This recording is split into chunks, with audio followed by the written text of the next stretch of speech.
안녕하십니까, 쇼키무동산입니다. 오늘 영상 주제는 벼랑 끝으로 두 번째 몰린 사람들에 대해서 이야기를 해보려고 합니다. 굉장히 중요한 내용이에요.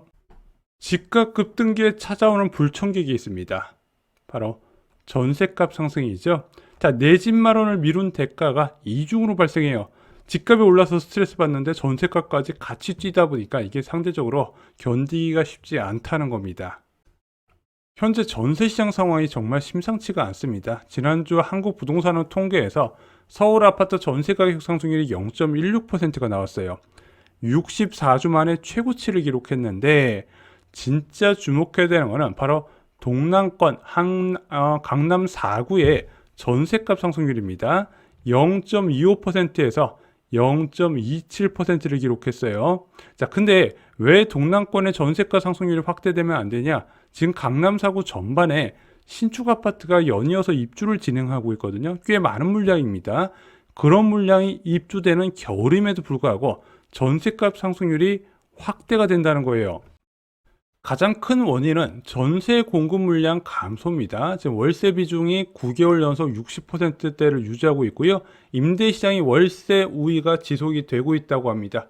두 가지 원인이 지목돼요. 첫 번째는 예금 금리 하락입니다. 자, 전세 상승분을 월세로 받으려는 경향이 뚜렷하게 나타나고 있습니다. 지금 예금 금리가 한 2.78 정도 나오는데 4%대 3% 예금 맡겼던 사람이 이것에 만족을 못하다 보니까 지금 오랜 기간 전세를 놓는 사람 중에서 전세금 올라간 걸 월세로 받으려는 사람들이 분명히 있거든요.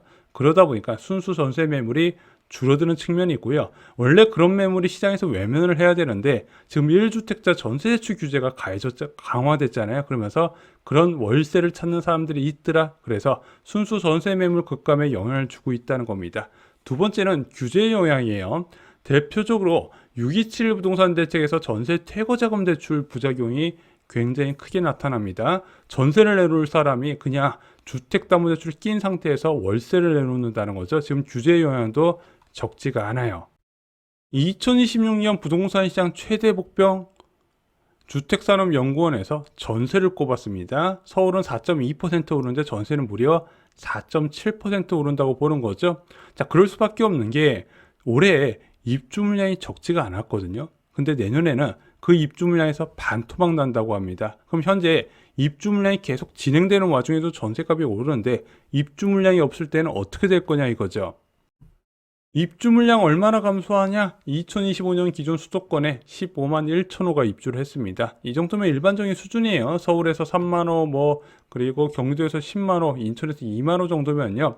공급단에서 문제를 일으키지 않는 수준입니다. 실제 1월부터 9월까지는요. 전세 매물이 부족하기 좀 줄어드는 추세였긴 하지만 그것이 가격 급등으로 연결되지는 않았는데 11호 부동산 대책 이후에는 실제적으로 좀 다른 흐름이 나타나고 있죠. 자, 문제는 내년 아닙니까? 9만 3천호로 줄어들게 됩니다. 거의 6만 호 가까이 급감한 거죠. 제가 유튜브 하면서 가장 적은 입주 물량입니다. 자, 그리고 2027년에도 상황이 크게 나아지진 않습니다. 11만 1천호 수준이더라. 근데 이게 언제까지 이어질까요?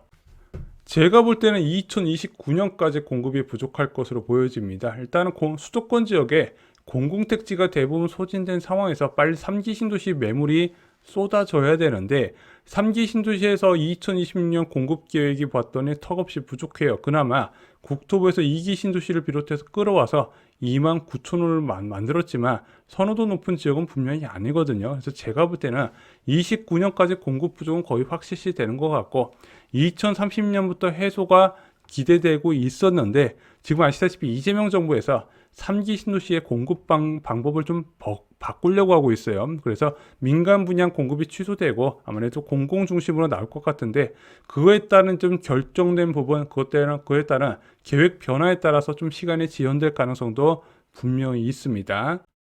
2023년 상반기 때 제가 상담을 통해서 내 집 마련하는 사람들 이야기를 많이 들어보잖아요. 그때 그 사람들이 가장 많이 한 말이 뭔지 아세요? 그동안 너무 힘들었는데 이제 내 집을 가져 마음이 편하다고 이야기를 했습니다. 왜 힘들었다고 이야기를 했을까요? 집값이 올라서 그랬을까요? 아니요.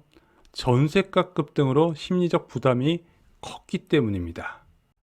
2021년 주택 소유 통계를 보면요.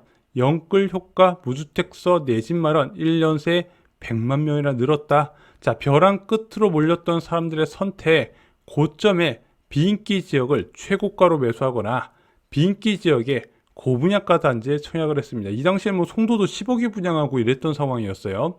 자, 부동산 급등 이후에도요, 회복 못한 지역이 다수인데 마지막에 주택 산 사람들이 가장 큰 피해를 본다는 겁니다. 5, 6년 만에 이런 상황 재현 가능성이 높아졌습니다. 지금까지는 1주택자가 만든 시장 과열이라고 계속 말씀드렸죠. 하지만 전세값이 급등하면 대중의 본격적인 시장 참여가 시작이 되고요. 또한 대중들이 살 수 있는 아파트 가격에도 변화가 나타날 수밖에 없다는 겁니다. 점차 많은 사람들이 청약으로 몰리게 될 겁니다. 자, 남양주 왕숙지 구도요. 세 자릿수 경쟁률이 나왔고요. 커트라인이 기타 지역 최저 점수가 2,795만 원을 기록했습니다. 자, 여러분, 청약 기대치를 하향시킬 필요가 분명히 있어요. 더 많은 수요가 몰리면서 커트라인은 갈수록 올라갈 겁니다. 하지만 다행인 게 있습니다. 아직 전세난은 시작되지 않았다는 거예요. 자, 현재 전세 시장이 심상치가 않고 앞으로 공급 요인 때문에 전세 시장이 더욱더 불안해질 가능성을 지금 쇼킹부동산 영상으로 여러분들은 확인하시고 지식을 얻으셨습니다. 자, 진짜 전세난이 시작되잖아요. 그때는 이미 늦은 거예요. 전세난이 시작된 순간부터 바로 언론들이 대서특필할 것이고, 자, 임대인들은 더욱더 전세 가격을 올리려고 하면서 그것이 가격에 반영이 될 겁니다. 은근 심리도 많은 영향을 주는 게 전세 시장이에요. 자, 대중이 살 수 있는 아파트는 여전히 기회가 존재하더라. 왜? 아직까지 전세난은 오지 않았기 때문에 대중이 움직이지 않았기 때문이죠. 그래서 관심을 가질 필요가 분명히 있다는 겁니다. 미리 알고 대비를 하는 거죠. 이번 겨울 전세 만기가 된다면 꼭 세 가지를 하시기 바랍니다. 내 집 마련에 활용 가능한 자금을 점검하시고 가능한 대출 한도를 확인하시기 바랍니다. 마지막으로 그렇게 계산된 매수 가능 아파트를 직접 여러분들의 눈으로 보시기 바랍니다. 인터넷상으로 백날 부동산 보는 것보다 현장에 가서 한번 눈으로 보는 것보다 못해요. 그리고 직접 가보시면요, 지금 시장이 어떻게 움직이는지 체감이 되실 겁니다. 직접 가셔야 아실 수 있는 내용이에요. 전세 만기는요, 무주택자가 굉장히 한정적으로 내 집 마련할 수 있는 기회라는 거 잊지 마시고요. 그 기회를 잘 체크해 보시기 바랍니다. 오늘 준비한 소식은 여기까지입니다. 12월 23일 멤버십 영상에서 지금 시장이 굉장히 빠르게 바뀌고 있거든요. 그 시장 상황에 대해서 리얼 그대로 정리를 드렸습니다. 또한 1억으로 4억 이상 수익을 기대할 수 있는 투자처에 대해서 공개를 드렸습니다. 요즘 소액 투자에 많은 분들이 관심을 계시는데 지금 그 자금이 어디로 쏠리고 있다? 재개발 쪽으로 쏠리고 있어요. 알짜 재개발이 굉장히 많이 있습니다. 쇼킹부동산 멤버십에서 확인하시기 바랍니다. 자, 쇼킹부동산 멤버십은요, 유튜브 멤버십, 네이버 프리미엄 콘텐츠에서 원하는 곳에서 보실 수 있습니다. 다른 인생을 원하시는 분들께 적극 추천드립니다. 이상 영상 마치겠습니다. 감사합니다.